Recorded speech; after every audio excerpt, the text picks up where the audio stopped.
To find one of the most unsettling places in North America, you have to navigate the murky, mist-shrouded Texuyulo canals of Mexico City.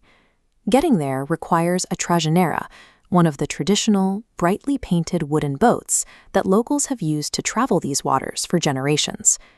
The broader Xochimilco canal system is a sprawling, chaotic maze of busy waterways and crowded tourist routes. But if your boat steers away from the crowds and heads deep into the isolated southern channels, the noise fades into complete silence. You arrive at a heavily forested shoreline where thousands of decaying, dismembered plastic dolls hang by their necks from the trees, guarded by a weathered sign reading "No pasar," do not pass. These dolls represent the physical, 50-year archive of a real-world tragedy on La Isla de las Muñecas. The entire site was built by a single man, Don Julián Santana Barrera.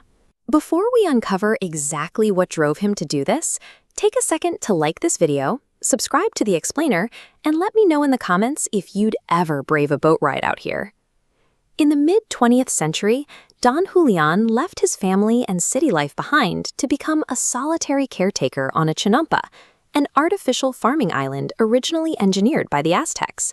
He sought a quiet life, but a single traumatic discovery trapped him in an obsessive, lifelong cycle of building a macabre shrine.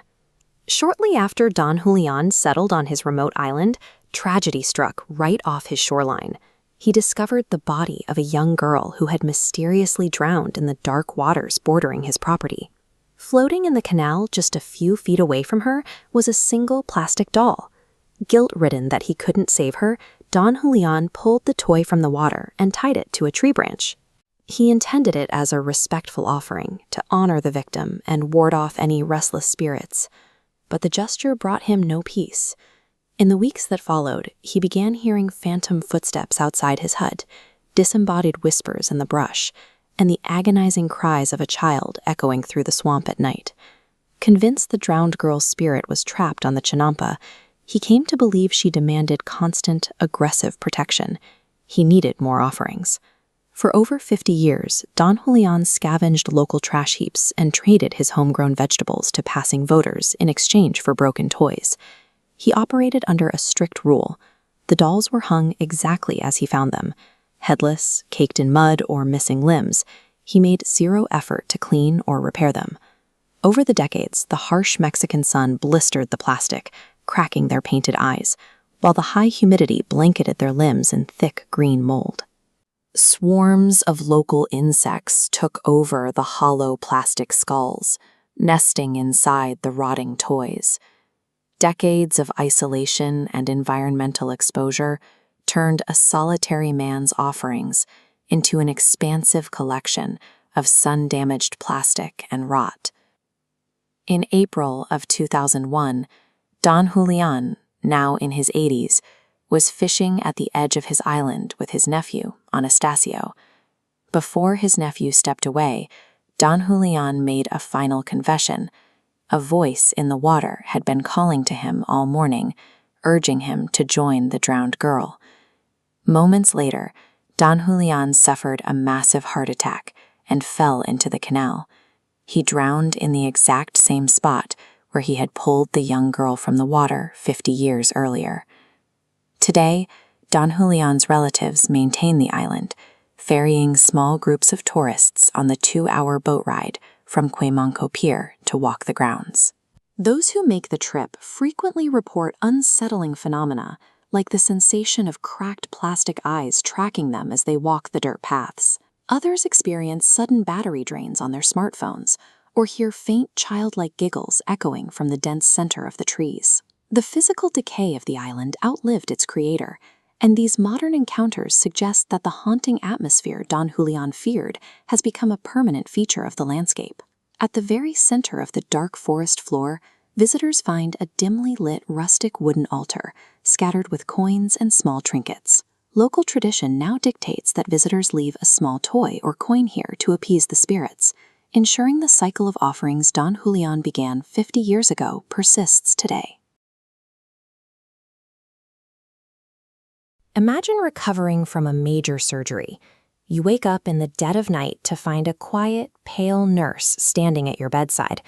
She doesn't speak. She simply checks your vitals, adjusts your IV drip, administers your scheduled medication, and offers a gentle, reassuring touch before stepping back into the dark hallway. The next morning, you thank the daytime staff for the excellent late-night care. The doctors consult the duty roster, only to find a blank space. No nurse was assigned to your room. No medications were logged at that hour. This would be easy to dismiss as a medication-induced hallucination, except for the clinical data left behind. Patients who report these spectral visits regularly display sudden, unexplainable clinical improvements, surviving critical turns despite grim prognoses. These accounts are heavily documented across major modern medical hubs in Mexico City, including the Hospital Infantil de Mexico. Nurses, night shift staff, and patients all report the exact same vintage uniform and precise medical interventions. Before we dig into the historical records to find out who this is, drop your favorite local urban legend in the comments below, and make sure to like and subscribe. The sheer volume of these benevolent interventions points to a specific historical root. We are dealing with a systemic anomaly that traces directly back to a mid-century medical tragedy. The timeline starts in mid-20th century Mexico City, deep inside the wards of Hospital Juárez. A young nurse named Eulalia worked there, celebrated by doctors and patients alike for her strict professionalism and meticulous bedside manner. She earned the nickname La Planchada, the Ironed Lady, because she strictly adhered to wearing a stiffly starched, perfectly pressed white uniform every single day. Her devotion to her patients bordered on obsessive. She frequently stayed well past her scheduled shifts to monitor gravely ill cases, refusing to leave their sides. Eulalia's entire identity and self-worth were completely tied to this pristine professional image and her flawless record of patient care. Then, a new ambitious doctor named Joaquin joined the staff. The two entered a lengthy courtship that ended in an engagement. Shortly after, Joaquin announced he had to leave the city for a medical conference, asking Eulalia to guard his expensive gold watch while he was gone. Weeks passed with no word, until a colleague confirmed the truth. Joaquin never went to a conference. He had quietly resigned, moved to another state, and married a high society woman. The betrayal shattered Eulalia. She slipped into a severe clinical depression, and for the first time in her life, she began to neglect her daily duties. This chart tracks Eulalia's patient care log over a month. As her depression deepened, her rounds rapidly drop, leading to severe errors. Those errors reached a fatal consequence. A patient died due to her negligence. The guilt broke her completely. She fell physically ill shortly after, was admitted as a patient into her own hospital, and died while consumed by immense remorse. Eulalia died carrying an unpaid debt to the patients she neglected in her final months. Her spirit remained bound to the very wards where she failed, forever trapped by an overwhelming need to make amends. Mexican spectral lore is often populated by tragic, vengeful figures like La Llorona, who wander in sorrow seeking to inflict their pain on others. Eulalia breaks this mold entirely. Instead of inspiring terror, her legend firmly establishes her as a protective, benevolent guardian spirit of the sick. The modern-day vitals checks, the adjusted IVs, and the late-night comforts are the direct result of her historical guilt. It is a continuous, century-long effort to balance the scales for her past fatal error. Those who encounter her note that she carries a somber mix of grief and solemn vigilance, operating quietly in the shadows of modern hospital wards to keep the vulnerable alive.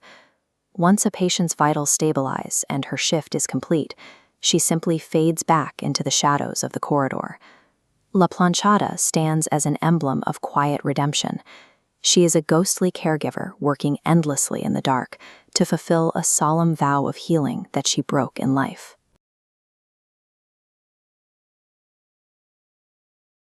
Deep in Mexico City's Colonia Doctores, a massive labyrinth sits in a state of advanced decay. This is La Posada del Sol, a structure now defined by emerald fog and concrete walls choked by thick, hanging Spanish moss. In the early 1940s, the property existed as the obsessive work of architect Fernando Saldaña Galvan. He designed the complex as a physical manifest of his philosophical ideals, envisioning a sanctuary for artists, far more complex than any traditional hotel. But as the blueprints expanded into a reality of 600 rooms, the project's extreme scale began to mirror a growing instability in its creator. The layout itself is a chaotic sprawl of interconnected buildings, secret passages, and deep subterranean vaults designed to disorient anyone who enters. On the exterior, the property presents an overwhelming mix of neo-colonial stone arches and Baroque details, creating a facade that looks more like a fortress than a sanctuary. Deeper within the stone walls, the architect embedded prominent Masonic iconography and intricate Aztec reliefs, layers of esoteric symbolism that suggest the building was intended for a ritualistic purpose. Inside the auditoriums and stairwells, melancholic murals depict themes of human suffering and spiritual rebirth, figures twisted in agony beneath symbols of infinity. These design choices created a space that functioned less as a hotel and more as a physical map of Galvan's complex and increasingly troubled mind.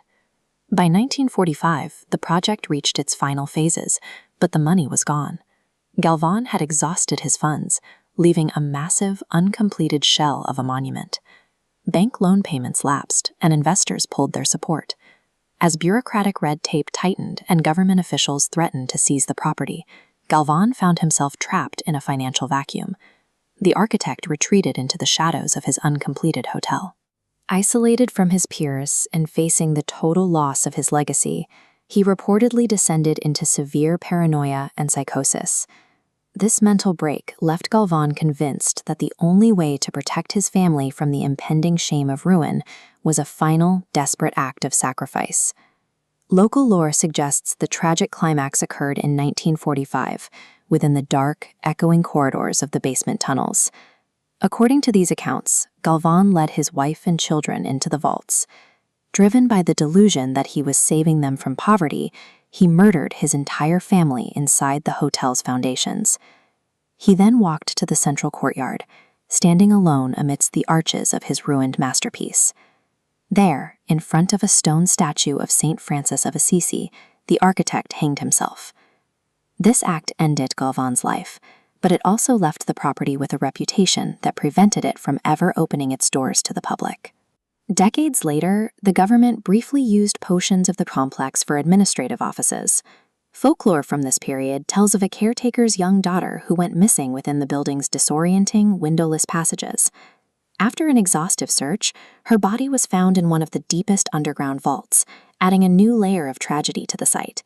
Today, urban explorers describe a makeshift altar hidden in that basement vault, containing a small chair, decaying candy, and dusty stuffed animals. Weathered dolls and rusted toys hang from the iron beams in the shadows, mimicking the unsettling aesthetic of the Isla de las Muñecas.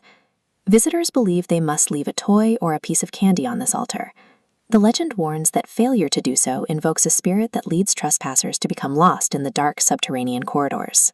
Currently, the complex is completely abandoned, guarded by high walls, barbed wire, and private security to prevent anyone from entering the interior courtyards. Flooding has overtaken the grounds, creating a scene where ancient wooden trajineras sit half-submerged in dark water, a decay that mirrors the murky canals of Xochimilco. Security guards assigned to the perimeter often refuse to enter the interior at night, reporting unexplainable physical nudges in the dark and the sound of distant weeping echoing from the basement. Locals also describe seeing the shadow of a man swinging from a beam in the courtyard, a recurring apparition of the architect's final act. La Posada del Sol remains a 600-room monument to human tragedy, a physical record of how an obsession with legacy can lead to total isolation and ruin. Would you risk a night in the emerald-fogged halls of the architect's labyrinth? Tell us in the comments and subscribe for more histories of the world's most terrifying ruins. In the mid-20th century, a renovation crew was knocking down partition walls to modernize an aging building in Mexico City. With one swing of a sledgehammer, the plaster fell away, and the project came to a dead stop. Hidden behind the masonry, the workers found human skeletons sealed vertically inside the hollow architectural cavities. Local investigators and forensic teams rushed to the site. Looking at the positioning of the remains and the intact brickwork, they concluded these unfortunate victims had been brutally sealed inside the stone walls, either alive or immediately after they were killed. The remains were draped in rotting fabrics and heavy, emerald-studded gold jewelry. These intricate crosses and gold rings clearly belonged to the colonial era, predating the 20th century renovation by 300 years. Outside on the bustling streets of mid-century Mexico City, it was the post-war era. The plan had been to turn this decaying colonial structure in the Centro Histórico into a chic boutique hotel and retail space. The locals, however, weren't surprised by the delay. For decades, neighbors had reported an intensely heavy atmosphere surrounding the building. Tenants rarely stayed more than a few months, and stray dogs would stand on the cobblestones outside, aggressively growling at the empty facade. Those sledgehammer strikes changed the narrative of the building. The local ghost stories had suddenly become a serious matter of forensics, and the investigation now stretched back into the 1600s. In the late 17th century, New Spain was ruled by a rigid class of wealthy Spanish grandees. These landowners controlled the colonial economy and operated with absolute authority over their domains. They flaunted their status by building massive stone mansions, or casonas. These structures were highly fortified. With thick walls and inward-facing courtyards, they were designed to keep the city out and to maintain strict control over everyone inside. Colonial records indicate that this specific property belonged to one of those elite Spanish aristocrats. He was a man known throughout the city for his volatile temper and a deep, intense possessiveness over his much younger wife. Over time, his suspicion curdled into delusion. Convinced she was unfaithful, he became consumed by paranoia, obsessively tracking her movements and believing that his own household was conspiring against him. His status in colonial society ensured total domestic privacy, leaving no one to intervene as his paranoia turned toward violence. In the dead of night, the aristocrat moved through the mansion's piles of quarters. He killed his wife, his young children, and several household servants whom he suspected of hiding the alleged affair. Once the violence stopped, he faced an immediate logistical problem. He couldn't simply bury multiple bodies in a local churchyard. A sudden mass grave involving an aristocratic family would trigger an unavoidable colonial inquiry. The legal system of the era was brutal. An investigation of this magnitude would draw the attention of the Spanish Inquisition, an institution that relied on torture and asset seizure, frightening even the wealthiest nobles. He looked to the architecture of his own home for a solution. Using heavy bricks and fresh plaster, he physically sealed the victims inside the hollow alcoves of his own home, using the building's own design to hide the evidence. The next morning, the nobleman told neighbors his family had abruptly boarded a ship back to Spain. Shortly after spreading that lie, he abandoned the property entirely, fleeing the city and leaving the massive estate to slowly rot. The architectural cover-up worked. The victims were converted into the load-bearing framework of the structure, trapped in the darkness for almost 200 years, while the city expanded around them. Today, despite the physical removal of the remains and numerous attempts by local clergy to consecrate the grounds, the property has never fully shed its history. The staff running the modern commercial space, along with overnight guests, frequently report distinct auditory anomalies. They describe faint scratching sounds emanating from deep inside the solid stone walls, often followed by the muffled weeping of a woman and small children. The rooms immediately adjacent to the original burial alcoves also exhibit physical anomalies. Even on warm nights in Mexico City, visitors walking through these corridors experience sudden, severe drops in temperature, cold enough to see their own breath. But the most consistent phenomenon happens entirely outside the building. Pedestrians walking down the narrow cobblestone street late at night routinely report looking up at the high, second-story stone balconies. Standing up there is the towering silhouette of a man. He wears a flowing 17th-century European cape, high boots, and a wide-brimmed hat, staring silently down at the street for a few moments before vanishing. La Casona del Susto serves as a reminder of the secret sealed behind the volcanic stone of the Centro Histórico, a crime that modern Mexico City simply built around.